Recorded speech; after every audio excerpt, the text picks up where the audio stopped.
Hi hello friends, నమస్తే, welcome back to my channel. ఇక రేపటి ఎపిసోడ్లో ఇక కనకం వాళ్ళ ఫ్యామిలీ అయితే దుగ్గరాల ఇంట్లో ఇక పూజ అనేసి పిలిచారనేసి వస్తారు. ఇక హాల్లో అందరూ కూర్చొని ఉంటారు. అపర్ణ కూడా కూర్చొని ఉండటంతో కనకం వచ్చి నమస్తే అండి అనేసి అంటుంది. నమస్తే, కూర్చోండి అనేసి అంటుంది. ఇంతలో రాజు కావ్య పైనుంచి స్టెప్స్ దిగుతూ ఉంటారు. వాళ్ళు వచ్చిన కావ్య పట్టించుకోయేసరికి అపర్ణ ఇలా అంటుంది, ఏయ్ ఇట్రా అనేసి అంటుంది.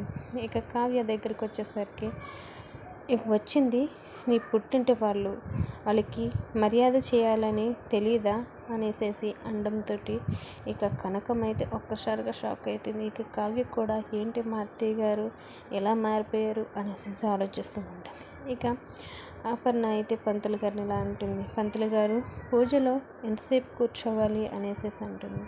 పంతులు గారు 1 గంట కూర్చోవాలమ్మా అనేసి అంటారు. అప్పుడు అపర్ణ నేను అంతసేపు కూర్చోలేనండి అనేసి అపర్ణ అంటుంది. అప్పుడు పంతులు గారు పర్వాలేదమ్మా, భార్య కూర్చోలేని పరిస్థితులు ఉంటే భర్త ఆ స్థానంలో కూర్చొని పూజ జరిపించవచ్చు అనేసి అంటారు. అప్పుడు అపర్ణ లేదు, నా కొడుకు కోడలు పూజలో కూర్చుంటారు అనేసి అంటుంది. ఇక ఆ మాటకి కావ్య ఒక్కొక్కసారిగా షాక్ అయిపోతుంటుంది. మరి ఏం జరుగుతుంది అన్నది రేపటి ఫుల్ ఎపిసోడ్లో తెలుస్తుంది.